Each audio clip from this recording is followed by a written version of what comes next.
Hello, and welcome to Tea with the Druid.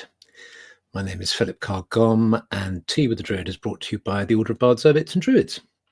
And it's lovely to see everybody arriving in the forest clearing from Arizona and Aberdeenshire, Costa Rica, Lincolnshire, Wiener Neustadt in Austria, Lincolnshire, North Carolina, the Sierra foothills, Texas, Sherwood Forest, Orkney, Chicago, Oklahoma, Western Washington, Belgium, Scotland, Zagreb, fantastic, Ipswich, South Yorkshire, New York, Norway, Germany, South Africa, great, Prince Edward Island, Canada, Boston, Ottawa, LA County, France, Kiev. Hello, Alina from Kiev. Yeah. Pittsburgh. It's so good. It's like from wherever you are representing. It's like we make a mandala of humanity because through the magic of the internet, we can be together. And because there are so many of us, there are 163 at the moment, and usually goes up to about 250 or something. It's like we are a United Nations, a mandala, a grouping. And if you believe in esoteric and spiritual ideas about universality and connection and particularity, and it's like we're bringing together, we're a little microcosm of the entire, all of humanity, really. So, yes. So let's take a while as people gather to just imagine that we're coming into a circle. And just as we would if we trekked a long way, some of us have come from a long way, from New York and Johannesburg here, I see, and Brisbane.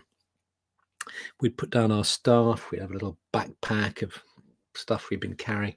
We put it down, we look around just to familiarize ourselves with where we've arrived. We've arrived in a place where like-minded people gather once a week just to tune in, open up, share their hearts and souls and feelings and thoughts together. As Twilight Tremolo says, it's good to be in the circle with everyone. Feet are sore, but feeling really good. Let's tune in and tune into your body first of all. How's your body feeling? And one word might come to you. Now tune into your heart. How's your heart feeling?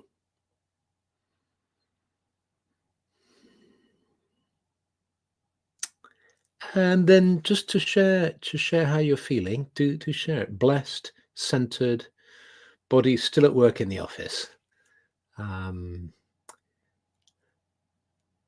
Sore from an excessive amount of walking this weekend. Strong and peaceful. Fat, says Luna J. Emotionally slow, relieved, tired in body and heart, warm, determined and playful. This red and open-handed, energized open heart, tired body, cautious heart. Sorry, it's going so quickly. Tired body, heart calm though worn, open and optimistic. There must be a way of slowing this down. I know I can scroll backwards. Still beat. My heart is happy, still beating. My back is in really bad shape. Appointment fixed for the end of the month. Achy but joyful. Achy and calm. Happy, grateful, determined and joyful. Open, warm, open and receptive. Energized, open heart. Tired body, cautious heart. Body good, heart hopeful. Uneasy but tranquil underneath. It's interesting how we can have these subtleties of feelings. At one level, one can be feeling uneasy, another level, tranquil. Pretty good from doing nothing all day. Contemplative, peaceful and calm. Yes, sore from a mural painted on Saturday. Tired but excited. Waves of gladness. Tired bod, heart calm though worn. open and optimistic. Bit grumpy, broke my foot a few weeks back, trying to not get too fed up. Hopeful, happy, relaxed but sleepy. My heart is full of gratitude. Last night I slept out in the oak woods. Oh gosh, that must have been wonderful, John. Heart feels blessed, but the rest of me is stressed. A bit stressed, so glad to be here. Gratitude. Body okay, heart open, spreading love. Fragile, peaceful, blessed. Rest energized, everything one at a time. Excited for Druid Camp Alba this week. Ooh, that sounds like a Druid camp in Scotland. Relaxed body, heart full of friendship, happy to be here.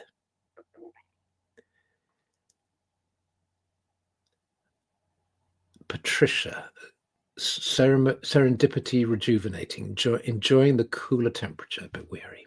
Lots and lots and lots, so many. I can't say them all, there's so many. Socially full, happy and exhausted. So I'm feeling calm, rested, and open, I think. Yeah, open. I had a little snooze before, just about half an hour before we were due to go on air. I suddenly felt really tired and I lay down on the floor, just on the floor here. And it's always a bit of a gamble. I don't know if you find this with having a snooze, is you can sometimes wake up and feel kind of groggy, even a bit grumpy perhaps, or, like you want more, oh gosh, can I just sleep for hours, or it can refresh you. Sometimes a bit of both, so I woke up thinking, oh, that was a mistake. Now I won't know what to talk about. I feel all groggy, but now I'm awake. So this is what I wanted to talk about. I was, how do I say, a long time ago, I got to know somebody who was a friend of Prince Charles. And I remember it really clearly. We were having dinner in France. We were traveling. We'd been to Chartres Cathedral. And he was saying how Prince Charles was this really spiritually enlightened guy who was really, really switched on and really understood, things at a very deep esoteric level and was familiar with the Western spiritual tradition, with the Eastern spiritual, was very knowledgeable about spirituality, but also about contemporary affairs and the crises facing the planet. And I accepted this and I thought this was really interesting. And then in 15 years ago, this book came out. I don't know if any of you have seen it. It's got Harmony. His Royal Highness, the Prince of Wales, co-written together with Tony Juniper and Ian Skelly. And it's the most fantastic book. And I was absolutely knocked out by it. And in it, he starts off by saying, people used to think I was crazy and they'd say I was talking with trees. And then one minute I was talking about architecture and bemoaning modernist architecture. Another time I was in my garden and promoting organic agriculture. And they thought I was kind of all over the place. But I want to tell you that this is all part of a grand plan, that it all fits together and it all fits around the concept of harmony. And then he goes into it, in tremendous detail. And, this book deserves a much more detailed kind of discussion than I'm able to give it here. But he reveals his understanding of Western esoteric tradition, of Eastern religions. I mean, I wish I could read you great long sections of it because I've marked so many pieces that I wanted to read out to you. But he talks about, John Dee, the Queen's astrologer. He talks to you about alchemy. He talks about sacred geometry, and he weaves it all together. Anyway, that fitted in with what I knew to be his environmental stance as well, what we all knew. Then when he became king, I thought we didn't seem to hear, at least I didn't hear much about these these questions, or him talking about them. And I thought, well, what a shame he feels kind of obliged to keep quiet about his passions and what he really believes in, like the most serious questions on the planet and for humanity right now. But no, just a few days ago, there was a piece in the BBC about how he held a meeting that he hopes to be an annual event with indigenous leaders from around the world, with spiritual leaders talking about the pressing problems. And I was really heartened by this. And I did a bit of research online, and I discovered that he's working with Amazon to produce a film series. They're currently filming it up in Scotland about developing the ideas from this book and his other ideas about the poly crisis, essentially. I just keep feeling I need to read you something just to get a feel for it. Let me just read you just a little bit. As all sacred traditions have sought to show, and as this book has attempted to demonstrate, the closer we dance to the rhythms and patterns that lie within us, the closer we get to acting in what is the right way, closer to the good in life, to what is true and what is beautiful. Rather than swirling around without an anchor, lost out there in the wilderness of a view shaped solely by 400 years of emphasis on mechanistic thinking and the output of our industrialized processes. Studying the properties, and that's what in the book, he gives you a kind of overview, runs through history, showing kind of where we went wrong, in his opinion, and how we can get back on track. By studying the properties of harmony. Studying the properties of harmony and understanding more clearly how it works at all levels of creation reveals a crucial, timeless principle that no one part can grow well and true without it relating to and being in accordance with the well-being of the whole. We need to remind ourselves of this vital, eternal law again and again, it seems to me, so as to remind the world, using it as the gauge we apply to all we do. And so there we have his core philosophy, and there's going to be a television series about it. So that's fantastic. I'm so delighted about that. But if you come across this book, Harmony, and you feel like a good read, do have a look at it. Yes, there's a suggestion that King Charles rules not only Canada but the United States now. Well, excellent. Yes, let's do that. Let's turn the clock back or forwards or however, and we'll take over again. Sue's saying synchronicity in action. I was looking at this book yesterday. How wonderful. What is the program called? Yeah, I'm not sure. It might be called Harmony. If I had all these sections I wanted to read to you, and one of the sections I was going to read where he talks about, the Emerald Tablet of Hermes Trismegistus, he talks about the astrology of, Dr. John Dee, which anybody who knows about the sort of esoteric tradition, the Western magical tradition, would really understand. And it's just all fantastic. So, yes, another American saying, I'd be pleased with being a citizen of the crown. Isn't working with Amazon a bit dodgy? Yeah, well,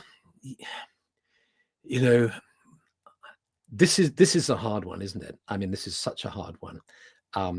Amazon controls so much. I noticed his son is Harry and Meghan are working with the other lot, Netflix. There's these two big corporations that dominate that world of sort of making documentaries and distributing them, Amazon and Netflix.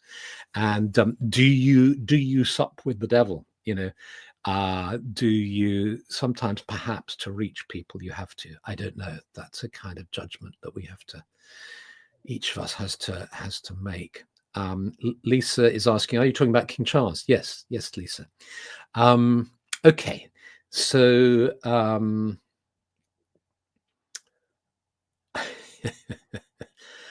The king is a spiritual bypasser, says somebody. Now that's interesting. Spiritual bypassing is, in my understanding, is when you prematurely you avoid the problems of the world by going into spiritual practice. You stress your spiritual work, either in your own practice or in the way you talk about things, where you avoid wrestling with the very real practical problems of being in the world. And that is absolutely not what he does, because he refers to spiritual principles and ideas and practices and to teachings in world religions and so on. But the whole book is actually precisely not about that, but about wrestling with the very real problems of climate change, pollution, resource depletion, species extinction, and so on. So that's the one thing it's not about, I can assure you.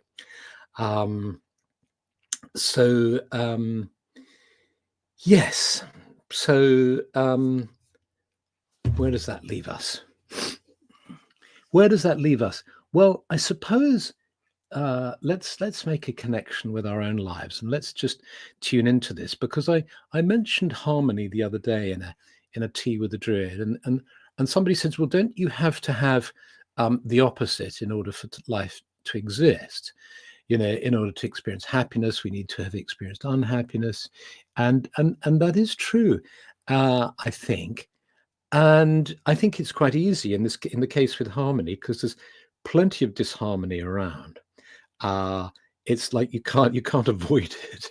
So again, this kind of bypassing suggestion that one might, by focusing on a harmony, one might be turning a blind eye, you know, using a kind of privileged position to kind of focus on fluffy things rather than wrestling with hard things, is actually not the case. I think one can, or it doesn't have to be the case, because what in a way, one of the contributions I think we can make in our own life, let's look at it in our own worlds.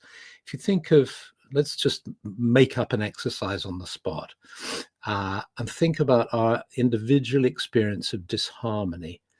I'll just share mine, because unfortunately I've got the mic and you haven't, but you can by all means type in stuff. Disharmony in my life, I experience daily by being aware of the situation in the world, what's happening in Ukraine and Sudan, in Gaza, in all sorts of places, and in other ways. I've just sat on a jury service for an inquest, and you know, I was very aware of the disharmony in people's lives there, and in the challenges that individuals and friends face, and that can occur in interpersonal relationships, in my own experience as well. So it's there. Disharmony is there. So I sense in a way that a part of my role, see if you agree with this, and this is just coming to me in the moment. So this is, you know, I'm not saying this is true. This is just what the thoughts that occur to me, is that a part of a way I can be of use is to connect with a sense of harmony within, sense of calm and peace and beneficence and benevolence and positivity, in order to be able to be of more help. When I experience disharmony within, I become frenetic, upset, unbalanced, sad, and I'm of less use to people. I don't feel I'm expressing this very well, but I hope you get what I mean. There's a prayer we use in Druidry, where we tune into the quality of peace, and we ask for peace within ourselves, peace within the grove. So in the clearing now, may there be peace amongst all 284 of us as we're gathered together in this sacred grove, and may there be peace throughout the whole world. So we invite the quality that we seek, even if we may not be experiencing it, even if we may be feeling stressed or unpeaceful, we say, May there be peace within. May there be peace within the grove. May there be peace in the wider world. And that, I think, is a good thing to do. Coco says, definitely, one has to feel good to be able to do good. Liz, I was thinking the same thing about the balance between chaos and order. One of the things we used to, for 20 years or so, we used to run a camps 4 times a year, big Druid camps. They were wonderful. They were wild and crazy, and lots of kids and all sorts of stuff, rituals and all the rest of it. And now they've kind of spread out, and different organizations do them, and that's wonderful. And one of the things we used to do is we used to give freebies to the road protesters, the guys who were, and women who were on the front line of protests against the road building projects. And they were doing extraordinary things like, clamping themselves to trees, living high up on trees that were threatened to be cut down for motorway building, or building tunnels and locking themselves in the tunnels. God, can you imagine that? In order to stop the building developments. And we thought, how can we support them? And we thought, we'll give them a chance to bathe in peace and harmony and to recharge. And so they used to come and have holidays, essentially, times of recharging. Morgan is saying, I know it's a super cliche, but put your own mask on before helping others springs to mind here. Yes, exactly. Yeah, and Michael has said the same thing. Yeah. Yeah. Natalie says, I feel the disharmony within many of my colleagues near to burnout. I try to radiate my inner harmony at work to help. Oh, that's a very good example, isn't it? If you're working in a team, I mean, the last thing people need if they're feeling frazzled and at the end of their tether is another person showing up who's there's a feeling of solidarity if somebody else turns up and is also feeling frazzled. But you want shoulders to lean on, and shoulders to cry on, and ears to listen to you, and so on. Let's have a look.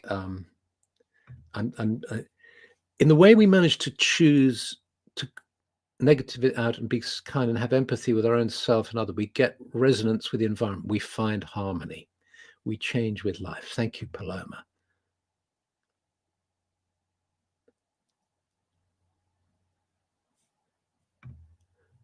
I remember helping the protesters at Highworth during OBOD camp, so in 1997. It led to me joining in the protest and living at the site for months. Hey, good for you, Hern. That's great. Lisa's saying, oh, sorry, so many good comments. Humor, music, folk dance help me mitigate all the nonsense and chaos. Yes, thank you. Let me make a little. I have a rant that drives Steph nuts because I say it too often. But I didn't say it that much, actually. I've only said it twice, I think. But I said it last night, and she said, you've said this before. Why can't they, in the news, separate out the murder and do a separate program, murder news? So you have the news, what's happening in the world, and then a program 15 minutes later, 5-10 minutes, however long they want it to be, the murder news. So, because there's always some grisly, horrible murder, and yes, it's important to know this and all the rest of it, but I don't like listening to it, and I know that people get, it's horrible. It's like, I just don't want to hear it. I know it. I'm not bypassing, I'm not putting my head in the sand. I know these things happen, but I don't want to hear it every day. And there are so many things happening in the world that I think it can be separated off. Have a channel for people who want to hear about that stuff. Let's start a petition to the BBC to do that. Okay. Philosophical Phoenix. I feel like our whole species is off balance and struggling with internal dissonance and disharmony constantly because our technology has outpaced our evolution.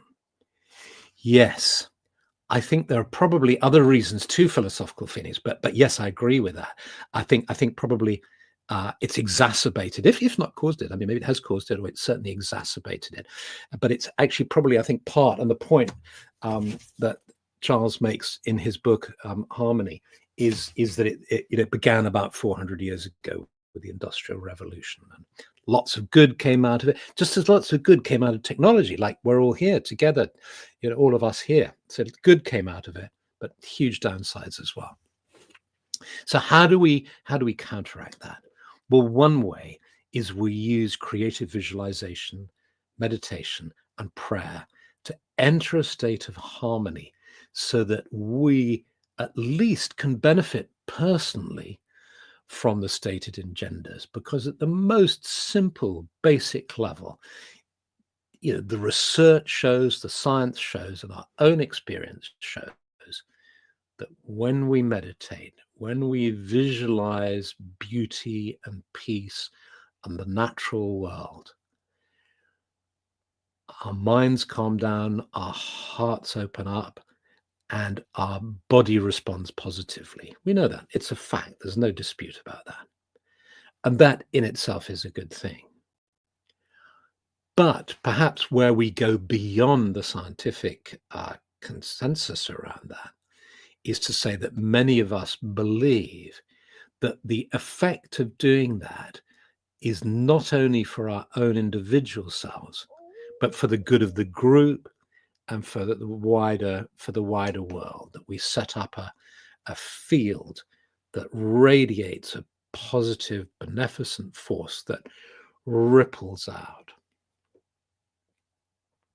So let's do that. Let's just drop in for a few moments into a really short meditation, just becoming aware of the walls around us, the situation we're in, fully present here and now, and yet lowering our gaze now, closing our eyes, and becoming aware of the still center and of the fact that perhaps the walls and the ceiling and the floor are starting to gently melt away as we find ourselves seated in the sacred grove, in a clearing in the forest that we have built in our imaginations, perhaps even on the astral plane, if we want to go as far as thinking that. Whether or not that's true, it's certainly true that we can create a sense of being in a forest, in a clearing in the forest.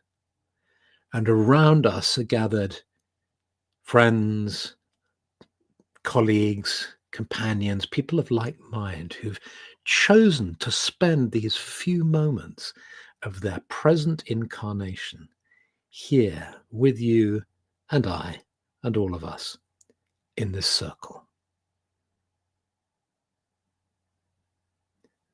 How extraordinary that 290 or so of us have all chosen to be here together at this time, imagining that we're in a clearing together, sensing the earth beneath us.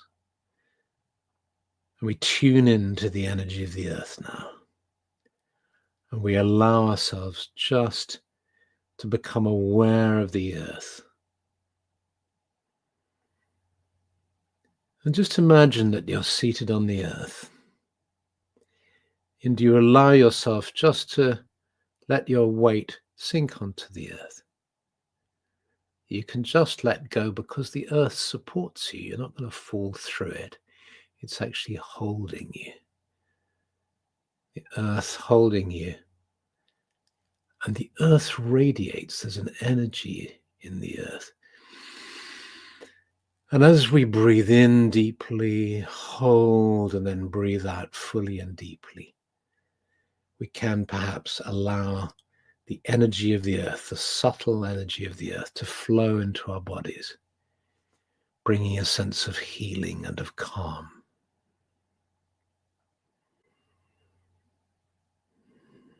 And as you tune into the energy of the earth, become aware now of all the roots of the trees in this sacred grove around us.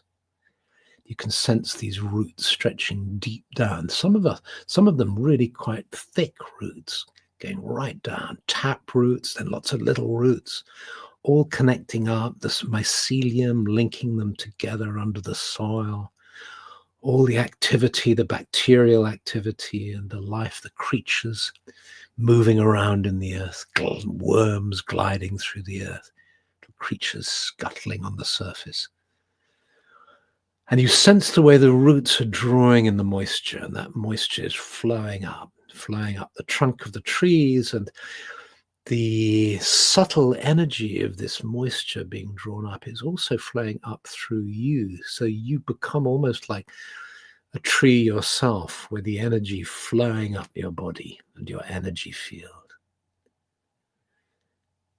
Flowing up, and then you sense yourself stretching out like the boughs of the trees around you, stretching out, green leaves, catching the sunlight and the blue sky, drinking in the energy of the sky.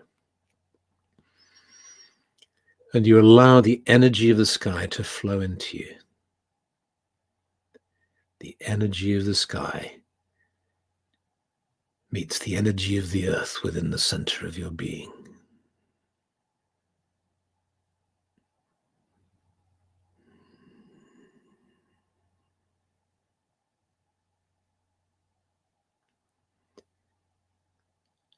And now imagine placing your hands on your heart.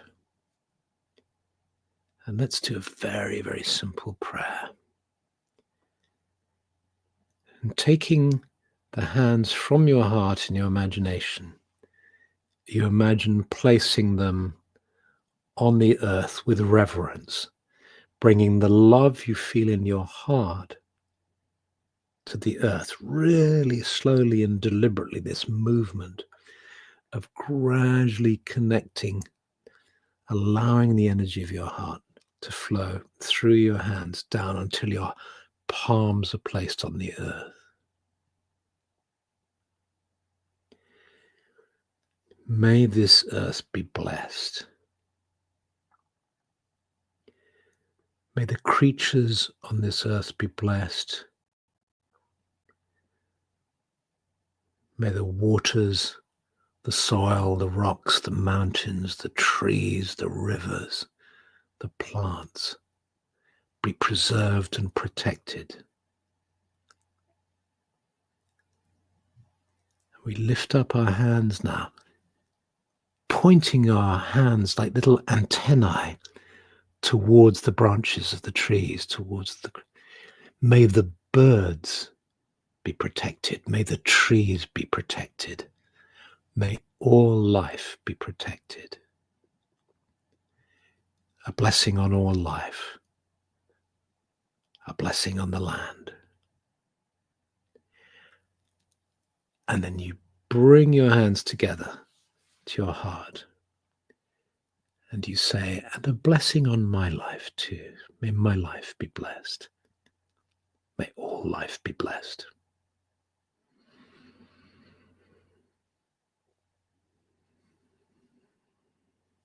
And you look around and you sense this group around you, and you stretch your hands out now and take the hands of everybody, of the person to your left and your right. And in this way, you're connected to everybody in the circle. May the calm and the peace in this circle radiate outwards. So may it be. So may it be. Squeeze the hands and then gradually release them. Bring your hands back to your heart.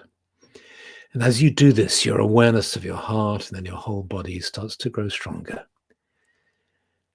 And gradually your sense of being in the sacred grove begins to fade as you become aware of being seated here in your room, fully present, here and now.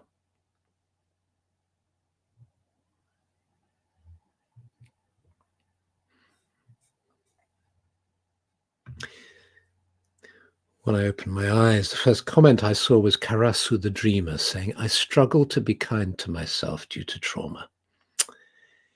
Indeed, Karasu, sometimes the hardest thing is for us to be loving towards our own self and kind to ourselves, which is why in these meditations I often include something like that, where you touch your heart and you give love to yourself. And even if it feels hard to do, without straining and without forcing it, see if that's something you can do, because I think that's really helpful, because when we can be kind to ourselves, we can be kind to others too. So many blessings to you. I never want tea with a druid to finish. I always want to spend time with you, but let's finish now. And thank you for being here, and have a really good week. And I look forward to seeing you next week. Okay, many blessings. Much love. Goodbye.